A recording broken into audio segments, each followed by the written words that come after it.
안녕하십니까. 오늘은 소금의 기능, 소금의 특징에 대해서 설명드리도록 하겠습니다. 우리가 어떠한 주장을 할 때는 본질을 가지고 주장을 해야 됩니다. 근거를 가지고 주장해야 된다는 얘기죠. 그런데 간혹 보면 본질과는 상관없이 일방적인 주장을 하는 경우를 보게 되고요. 또 그런 주장에 누군가가 목소리가 크면 휩쓸리는 경우를 종종 보게 되는데요. 우리가 그 주장의 옳고 그름을 판단할 때는 본질을 알아야 합니다. 본질을 알면 그 주장의 옳고 그름을 바르게 판단할 수 있다는 얘기죠. 그래서 오늘은 소금이 어떠한 특징을 가졌는지 소금의 기능에 대해서 소개해 보도록 하겠습니다. 여러분들이 아는 내용도 있고 거의 모르는 내용들이 많겠습니다만 아는 내용이라도 잘 활용을 하지 않습니다. 그래서 여러분들의 머릿속에 각인되도록 설명을 드리도록 하겠습니다. 첫 번째, 소금은 강력한 살균제입니다. 우리가 바닷가나 시냇물에서 물고기를 잡았을 때, 더운 여름에 물고기를 잡았을 때 잡아가지고 집에 와보면 거의 부패가 돼서 먹기가 좀 곤란합니다. 냄새가 납니다. 왜냐하면 세균이 번식해서 부패된 것이죠. 그렇지만 이러한 물고기를 소금으로 간을 하면 시간이 오래 지나도 부패되지 않습니다. 왜냐하면 소금의 살균력 때문이죠. 김치나 된장을 담갔을 때에도 마찬가지죠. 그냥 담그면 당연히 상하겠죠. 세균이 번식해서 먹지 못한다는 얘기죠. 그렇지만 적당한 소금으로 간을 하면 부패되지 않습니다. 혹시 여러분 아십니까? 우리가 손발을 다치면 상처가 나면 소독약으로 소독을 하죠. 왜냐하면 균이 번식하지 못하도록 소독을 하는데요. 소독약보다 소금으로 이렇게 소독을 하게 되면 세포 재생 능력이 자그마치 10배나 빠릅니다. 왜 그러냐? 소금이 소독약보다 살균력이 10배나 강하다. 이렇게 보시면 되겠습니다. 그래서 소금은 살균력이 매우 강하다. 그래서 우리 몸속에 0.9%의 전해질 농도를 가지고 있어야 외부로부터의 어떤 침입하는 균에 대해서 강력한 저항력을 갖게 된다. 그런 얘기가 되겠죠. 자, 소금은 강력한 살균제다라는 사실을 잊지 마시기 바랍니다. 두 번째요. 소금을 섭취하게 되면 물을 많이 섭취할 수 있습니다.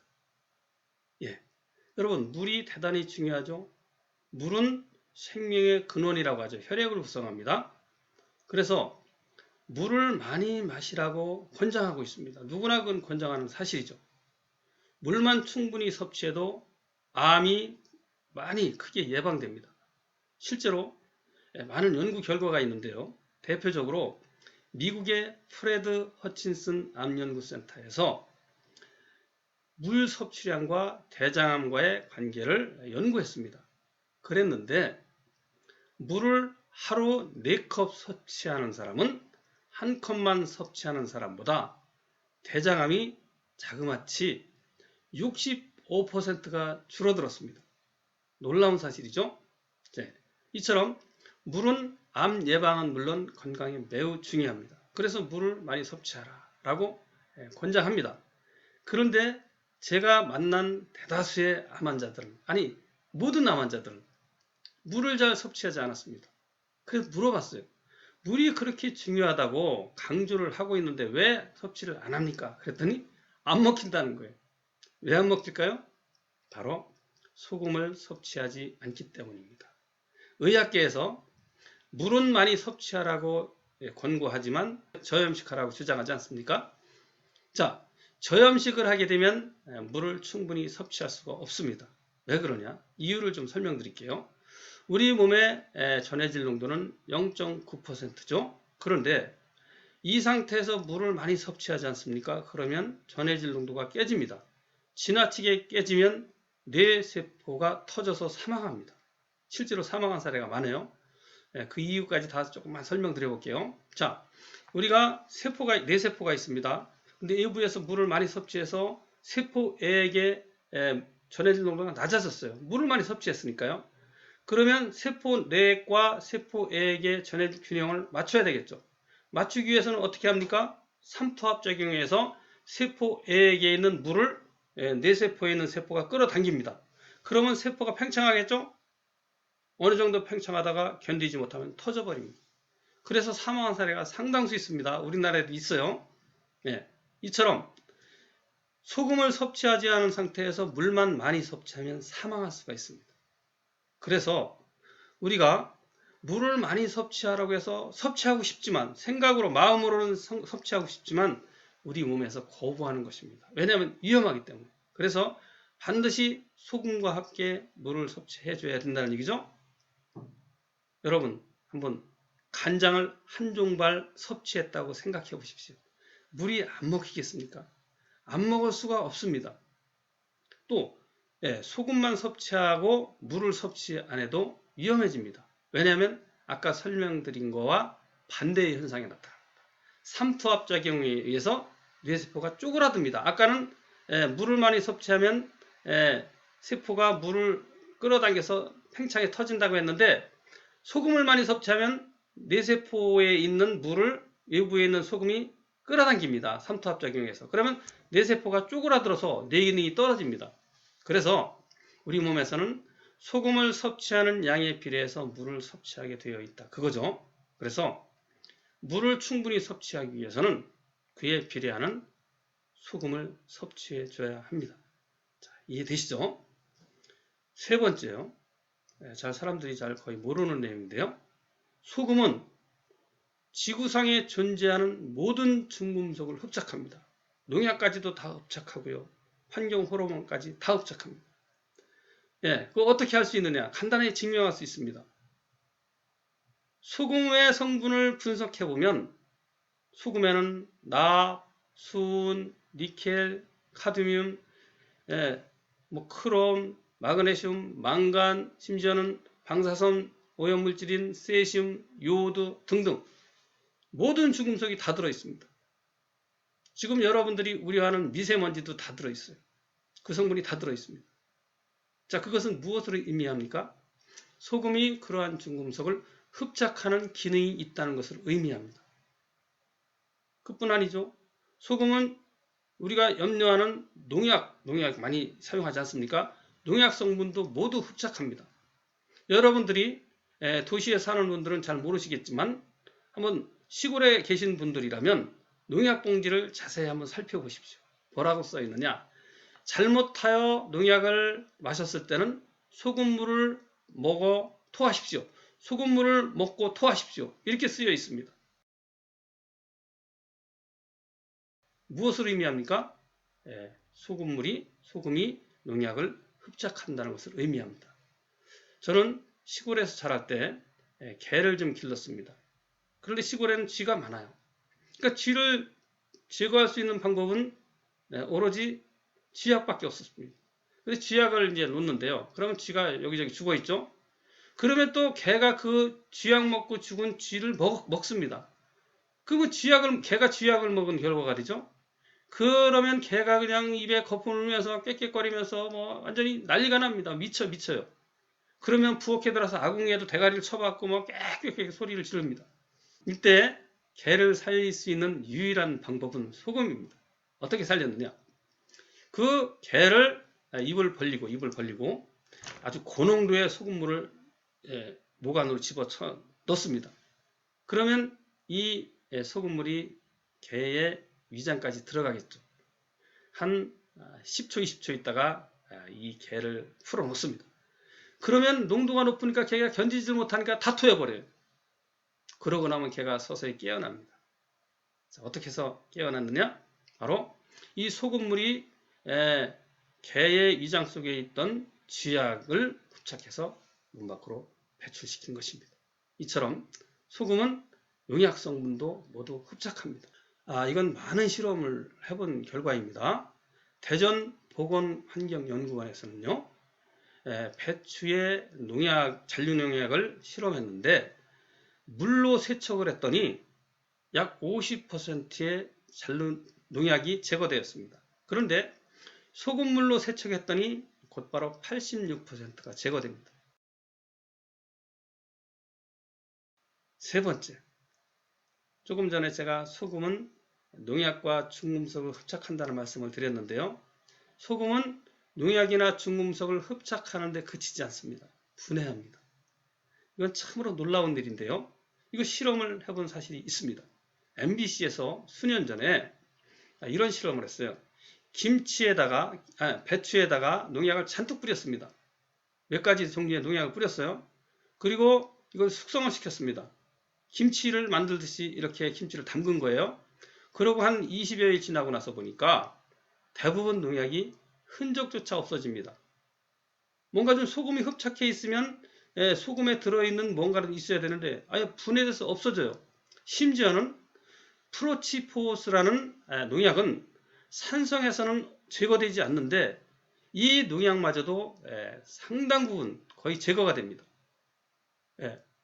무엇을 의미합니까? 소금이 이러한 농약 성분을 분해한다는 것을 의미합니다. 심지어는 보고의 독을 해독하는데도 보고의 알이 있지 않습니까? 그거 굉장히 위험하죠. 맹독성입니다. 그런데 이 보고의 알, 그 독을 해독하는데도 바로 소금을 이용하고 있습니다. 여러분 기억하실 것입니다. 2007년 정도로 기억을 하는데요. 태안 앞바다에 기름이 유출돼서 문제가 된 일이 있었죠. 대다수 사람들은 이제 태안 앞바다는 끝났다라고 생각했습니다. 저는 그렇지 않다고 생각을 하고 있었는데요.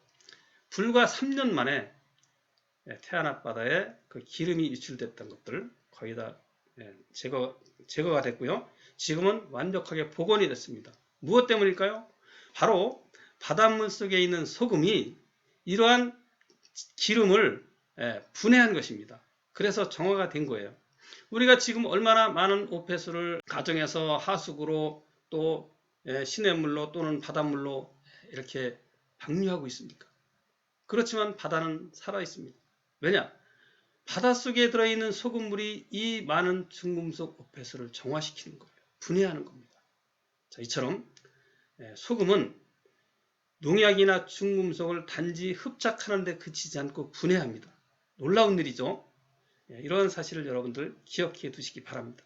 다섯 번째, 소금은 모든 독을 흡착합니다.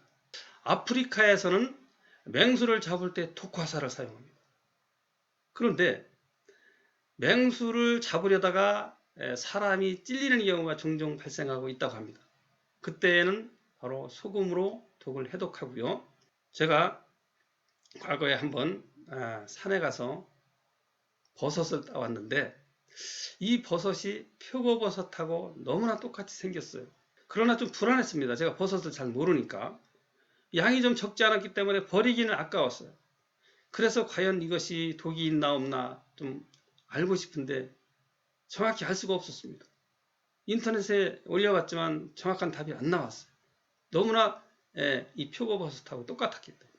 제가 좀 먹어봤습니다. 많은 양은 안 먹고 조금 먹어봤어요. 그리고 이제 좀 신경을 쓰면서 어디 갈 일이 있어서 차를 타고 가는데 한 20-30분 지나고 나니까 속에서 울렁거리고 메스껍고 어지럽고 막 구토가 나오기 시작하는데 견딜 수가 없었습니다. 그래서 이거 독버섯이구나. 그래서 즉시로 주변에 있는 슈퍼에 가서 소금을 한 주먹에다 집어넣습니다. 그리고 물을 좀 먹었죠. 그랬더니 서서히 증상이 없어졌습니다. 독버섯의 독도 해독하더라고요. 물론 따라해서는 안 되겠죠. 제가 실수를 해서 저질렀던 일입니다. 자, 이처럼 소금은 독을 제거합니다. 여러분들이 혹시 그런 경험을 했습니까? 저는 뭐 술을 잘 먹지는 않습니다만 여름에 바닷가에 낚시를 가면 신선한 회를 먹을 수가 있죠. 그런데 회를 먹을 때 그냥 그 초장에 발라 먹으면 뒷맛이 좀 깔끔하지 않습니다. 그래서 소주를 한 잔 먹으면 이상하게 뒷맛이 깔끔해요. 그런데 이상한 것은요. 바닷가에서는 술이 채지를 않습니다. 아마 여러분 가운데 그런 생각을 더듬어 보면 그런 기억이 날 것입니다. 바닷가에서는 술을 많이 마셔도 안 취합니다. 왜 그럴까요? 바닷가에는 염분이 공기 중에 조금씩 떠돌아다니고 있습니다. 그래서 좀 축축하죠. 그런데 이 염분이 이 술의 독을 해독하기 때문에 그렇습니다. 참으로 놀라운 사실 아닙니까? 소금은 독을 흡착해서 제거한다 라는 사실 기억해 두시기 바랍니다. 그 다음에 6번째요. 소금은 지금 지구상에서 가장 큰 문제가 되고 있는 환경 호르몬을 흡착합니다. 수년 전에 KBS 과학 카페에서 서울대 친환경 건축자재연구소에 의뢰해서 소금이 이러한 환경 호르몬을 얼마나 흡착하는가를 실험한 일이 있었습니다. 밀폐된 소금 타일 상자 안에다가 새집 증후군으로 알려진 폼알데히드를 집어넣었습니다. 그리고 시간 경과에 따라서 어떤 변화가 있는가를 확인했는데요. 하루 만에 50%가 감소했고요. 5일 후에는 80% 이상이 감소됐습니다. 무엇 때문일까요? 소금이 환경 호르몬을 흡착했기 때문입니다. 사실 이에 대해서는 저도 직관적으로 실험을 해봤습니다. 해봤더니 유사한 결과가 나오더라고요. 놀라운 일 아닙니까? 자, 7번째요. 여러분들이 대부분 잘 모르시는 내용인데요. 소금은 지방을 흡착합니다. 대단히 뛰어납니다. 혹시 여러분들이 돼지고기를 먹을 때 수육해서 드시는 분들 많이 계시죠? 수육할 때 어떻게 삶았습니까? 맹물에다 삶았나요? 아니죠. 된장을 풀어 넣어서 삶았습니다. 왜 그렇게 했느냐? 이 된장을 풀어 넣으면 된장 속의 소금이 돼지고기의 지방을 다 빨아냅니다. 뿐만 아니라 아까 설명드렸듯이 일반적으로 고기에는 많은 환경 호르몬이 농축되어 있죠. 고기 지방에는 성장 촉진제 혹은 항생제가 많이 농축되어 있습니다. 대단히 몸에 해로운 것입니다. 이러한 것들을 바로 된장 속의 소금이 흡착해서 빨아내는 거예요. 그러니까 수육을 해서 먹으면 그런 염려가 없다는 얘기입니다. 알고 했는지 모르고 했는지 모르지만 된장으로 수육을 만드는 이유는 바로 돼지고기 속에 지방에 들어있는 환경 호르몬과 지방을 다 빨아내기 때문에 그렇게 요리를 하고 있는 것입니다. 요리사들은 아마 잘 알 것입니다. 오리고기에는 지방이 대단히 많죠. 물론 불포화 지방산이 더 많이 있습니다만 지방의 절대량이 대단히 많습니다. 그래서 그대로 먹기에는 문제가 있죠. 그래서 요리를 잘하는 요리사들은 오리고기를 요리할 때는 반드시 소금으로 재웠다가 지방을 빼낸 다음에 요리를 합니다. 아니면 요리할 때 동시에 소금을 덮어서 요리하는 과정에서 지방이 다 빠져나오게 소금으로 흡착되게 만들어서 요리를 하고 있습니다. 이것이 바로 소금이 지방을 흡착하는 효능이죠. 실제로 또 다른 실험 결과들도 많이 있습니다. 이런 사실을 기억하시기 바랍니다. 나중에 이러한 사실이 팩트가 우리 몸에서 어떤 영향을 미치는지를 설명할 때 도움이 될 것입니다. 근거가 될 것입니다. 8번째, 매우 중요합니다. 소금은 지구상에 있는 모든 유해가스를 모두 흡착합니다. 암모니아 가스, 일산화탄소, 이산화탄소, 뭐 등등등등 모든 유해가스를 흡착합니다. 여러분 혹시 기억하십니까? 연탄가스에 중독되면 김칫국이나 동치미 국물을 마셔라. 과거에 한 3, 40년 전만 해도 대다수 가정에서는 연탄을 사용했죠. 그때 연탄가스에 중독되는 사람이 많았습니다. 그때 나온 이야기입니다. 연탄가스에 중독되면 김치국물이나 동치미 국물을 마셔라. 그 얘기입니다. 효과가 있다는 얘기예요. 왜입니까? 김치국물이나 동치미 국물에는 염분이 들어있습니다. 아주 양질의 염분이 들어있는 거예요. 이 염분이 바로 우리 몸에 흡입된 일산화탄소를 흡착하기 때문입니다. 그래서 연탄가스에 중독되었을 때도 큰 효과를 볼 수가 있습니다. 모 연구기관과 함께 실험한 바에 의하면 암모니아 가스는 단 2시간 만에 80%를 흡착합니다. 놀라운 일이죠. 아까도 설명드렸습니다만 폼알데히드 환경 호르몬도 단 2시간 만에 45%를 흡착하더라고요. 놀라운 일 아닙니까? 시간이 좀 길어졌으니까 마지막으로 한 가지만 더 소개해 드릴게요. 소금은 각종 진먼지는 대부분 환경 호르몬이 많이 들어 있습니다. 이 진먼지와 진드기 등등을 모두 흡착합니다. 심지어는 우리 몸속에 때까지도 흡착합니다. 여러분들이 이불 같은 거 이렇게 그 청소기로 빨아낼 때 이불이나 그런 속에 들어있는 작은 진먼지, 진드기 이런 거 잘 빨아내지를 못합니다. 안 딸려 나와요. 그런데 거기에다가 소금을 좀 뿌렸다가 이렇게 빨아내잖아요. 잘 빠져나옵니다.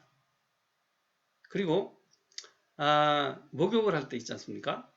욕조에서 목욕을 하고 나면, 그냥 목욕을 하고 나면 이상하게 이 욕조에 때가 좀 붙어 있는 것을 볼 수가 있습니다. 그런데요, 소금물을 타서 이렇게 목욕을 하지 않습니까? 그러면 욕조에 때가 붙지 않습니다. 왜냐하면 소금물이 다 흡착해 놓기 때문에 욕조에다 붙여 놓지 않아요. 이처럼 소금은 진먼지, 진드기, 심지어는 우리 몸속의 때까지도 모두 흡착합니다. 여러분 혹시 아십니까? 소금 찜질방에 들어가서 찜질을 하지 않습니까? 그러면요, 제 경우에는 찜질을 하지 않습니까? 그러면 찜질하는 동안에 몸에서 역한 냄새가 납니다. 왜냐하면 그 주변에 그 소금 찜질방의 소금 타일이 우리 몸속에 있는 불순물, 노폐물, 독성 물질을 다 빨아내기 때문이죠. 제 경우는 한 3일 정도는 빠져나오더라고요. 3일 정도 빠져나오고 나면 그 이후에는 더 이상 냄새가 나지 않습니다. 왜냐하면 다 빠져나왔다는 얘기죠. 이처럼 소금은 우리 몸속에 있는 모든 중금속 불순물까지도 다 빨아냅니다. 자, 그런데 여기서 이제 한 가지 소금이 오해받는 이유 하나를 좀 설명드리도록 하겠습니다. 지금 설명드린 내용 중에 다 있는 내용인데요. 소금에는 모든 중금속이 들어있다고 그랬죠. 지구상에 있는 모든 중금속, 환경 호르몬 등등 다 들어있습니다. 왜냐? 소금이 그러한 중금속을 빨아들이는 성질이 있기 때문이죠. 그러면 여러분들에게 한번 물어보겠습니다. 소금을 해롭다는 얘기를 많이 하는데 왜 해로운지 제대로 설명하지도 않습니다. 사실은 설명하는 것 자체가 맞지는 않습니다. 그러나 일부 이런 생각을 가지시는 분들이 계세요. 소금에는 많은 중금속이 들어있다. 그래서 해롭다. 이렇게 말을 합니다. 맞습니다. 소금에 중금속이 들어있는 소금은 몸에 해롭습니다. 당연하죠. 그렇다면 한번 스스로 질문해 보십시오. 여러분들에게 질문을 해보겠습니다. 소금 속에 들어있는 염화나트륨 이외에 다른 수많은 수십 수백 가지의 이런 이물질, 불순물은 이 불순물이 소금일까요? 불순물일까요? 답이 나오죠. 소금이 아니죠. 소금은 순수한 소금, 염화나트륨만이 소금입니다. 그 나머지는 어떤 물질이든 다 불순물입니다. 미네랄도 다 불순물입니다. 미네랄도 독입니다. 그 미네랄이 바로 황사입니다. 황사. 여러분들이 가장 싫어하는 그 황사가 바로 소금에 들어있는 미네랄과 동일한 성분입니다. 모르셨죠? 검색해 보십시오. 황사 검색해보고 소금에 들어있는 미네랄 검색해 보십시오. 규소, 황, 크롬, 철, 비소 다 거기에 들어있는 거예요. 예, 그것이 떠돌아다니고 있는 것입니다. 예. 자, 그래서 사람들이 소금에 이러한 불순물이 들어있다고 해서 해롭다고 오해를 하고 있는데 해로운 것이 아니라 바로 그러한 불순물을 끌어당기는 효능이 있다는 것입니다. 따라서 소금을 섭취할 때는 이런 중금속을 제거한 소금을 섭취하는 것이 좋습니다. 당연합니다. 물론 우리가 완벽하게 제거하기는 어려울지라도 그러한 부분을 신경 써서 소금을 선택해야 합니다. 물론 다음에 제가 그 부분에 대해서는 상세히 한 번 더 소금 선택 방법에 대해서 설명을 드릴 것입니다. 네, 좀 도움이 되셨나요? 네, 감사합니다.